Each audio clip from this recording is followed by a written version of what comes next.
Bonjour, Jenny Lioré, rédactrice web, SEO, experte en web. Alors, je vous retrouve aujourd'hui pour vous parler de comment faire un bon contenu et on va aborder la notion de longue traîne pour faire un bon contenu qui réponde aux algorithmes des moteurs de recherche et aux questions des internautes. Alors, ici, je vous avais expliqué que pour faire un bon contenu, on devait observer la concurrence. Et donc, ma longue traîne, c'est celle que j'avais choisie. Vin de Bordeaux, millésime 2022. Ici, quand je saisis cette requête, le premier article qui sort, c'est un article du Figaro sur le millésime 2022. Alors, j'ai ouvert cet article. Voilà. Donc, vous vous souvenez, j'ai tapé le mot-clé vin de Bordeaux, millésime 2022. Donc, dans le premier titre de cet article, le titre est bien vin de Bordeaux, il y est, et le millésime 2022 y est aussi. Donc, je continue à lire cet article, et quand je lis cet article, je m'aperçois que ici, il y a encore une autre question. Cet article commence bien par une question, et en fait, à l'intérieur, il répond encore à d'autres questions. À Bordeaux, que vaut le millésime 2022? Quels sont les cépages gagnants des primeurs 2022? Le meilleur vin de Bordeaux du millésime 2022. Donc j'ai lancé Web Developer pour voir si les balises étaient bien renseignées, comme nous l'avons vu dans une vidéo précédente. Ici, le H1 est bien renseigné. Cet article, on va dire qu'il est bien balisé, il est bien structuré. Mais pour moi, il y a un problème, parce que nous avons vu qu'il était important de travailler le cocon sémantique. Et que quand on veut travailler le cocon sémantique, on travaille le mot-clé principal dont on avait vu que c'était vin de Bordeaux, et ensuite on l'étoffe avec d'autres contenus autour, d'autres textes, on l'articule autour d'autres textes qui seront généralement des longues traînes. Et en fait, ces questions que l'on a retrouvées sur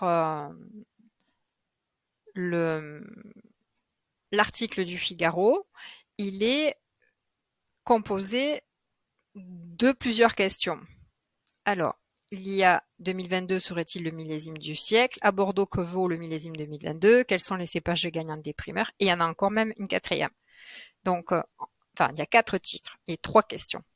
Et en fait, pour faire un bon contenu, vu que l'internaute lit tout le temps en travers, vous et moi, c'est pareil, on s'intéresse à la question pour voir si c'est bien ce qu'on a posé et ce qui correspond à notre question qu'on a posée dans la barre de moteur de recherche. Mais ensuite, on veut rapidement notre réponse, ou en tout cas, on veut que dans les titres, rapidement, il y ait notre réponse. Donc moi, en tant qu'expert en vin, et même spécialisée en vin, même en tant qu'amatrice de vin, si je tape ma question vin de Bordeaux millésime 2022 et que dans mon article sur lequel j'ai une réponse, c'est quels sont les cépages gagnants des primeurs 2022, c'est pas tout à fait ce que j'ai demandé en fait. On est hors sujet. Et pour les robots, il faut savoir qu'on est encore plus hors sujet. Donc là, ce qu'il faut faire, c'est qu'il faut faire un silo, comme je vous l'avais dit dans une vidéo précédente. Et c'est ce qui va étoffer du coup notre cocon sémantique. Donc il faut pas travailler de cette façon-là. Après, certainement que le Figaro peut se le permettre, puisque c'est un magazine qui est en ligne, qui est très populaire, qui est très suivi, qui a une certaine communauté derrière. Mais même si il y a certainement des informations qui sont pertinentes à l'intérieur de cet article, en attendant, la manière dont il est construit, c'est pas du tout ce que je vous conseille de faire. Alors que pourtant, on a vu qu'il y avait quand même une bonne pratique dans le balisage à chaîne. Mais ce n'est pas suffisant. Il faut aussi quand même comprendre vraiment euh, l'intérêt de faire un article qui répond aux questions des utilisateurs. Donc en plus là, c'est du pain béni parce que il y a l'opportunité de faire du coup 3 voire 4 articles sur cette même thématique, ce qui va permettre justement aux algorithmes de venir vérifier que le site il est expert dans ce domaine. Alors que là, il n'y a qu'un seul article qui est fait avec des questions à l'intérieur. Enfin, voilà. Donc, je vous invite vraiment à rédiger en fait plusieurs articles qui correspondent à une même thématique et à bien comprendre que c'est la longue traîne qu'il faut favoriser avec un contenu en silo. Voilà. J'espère que cette vidéo vous aura apporté des informations nécessaires pour comprendre comment travailler votre contenu en texte, une seule question par, par texte. En fait, il n'y a pas besoin d'en mettre 36 000. Le robot, lui, il veut répondre à une question. L'internaute, il veut aussi sa réponse à sa question. Il ne veut pas que ça soulève d'autres questions. Si. Après, tout l'intérêt est dans le maillage interne pour justement renforcer ce cocon sémantique. Voilà. Bon, je vous invite à liker cette vidéo. Si vraiment vous avez des questions, vous pouvez les mettre en commentaire. Je me ferai un plaisir et je prendrai le temps d'y répondre. Il n'y a pas de souci. Et aussi, j'ai fait le tour, j'ai tout dit. Qu'est-ce qui manque?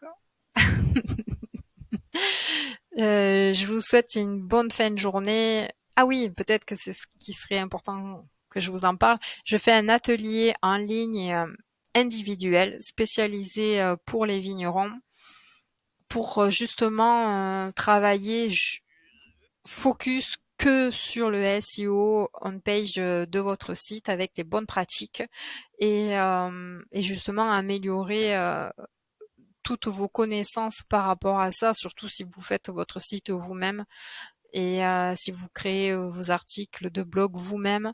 Il y a trop de mauvais contenu sur le web, surtout dans le monde du vin, et c'est vraiment dommage. Après, on se plaint que le vin est pas assez vulgarisé, qu'il n'est pas assez connu, qu'il n'est pas assez reconnu, que voilà, donc vraiment n'hésitez pas si vous avez envie d'améliorer votre visibilité sur le web pour votre site web, et c'est pas forcément pour avoir une boutique en ligne et pour faire cartonner des ventes, même si évidemment ça a un impact. C'est surtout pour positionner votre propriété sur le web pour qu'elle soit plus visible, pour que les gens viennent plus facilement chez vous en fait déguster du vin et en acheter directement à la propriété, être au courant de ce que vous faites. En fait, c'est surtout ça ce qu'il faut travailler dans un premier temps, créer en fait un lien de confiance entre vous et vos internautes, voilà, entre votre site et vos internautes. Je vous souhaite une super bonne fin de journée, à bientôt et merci de votre écoute. Au revoir.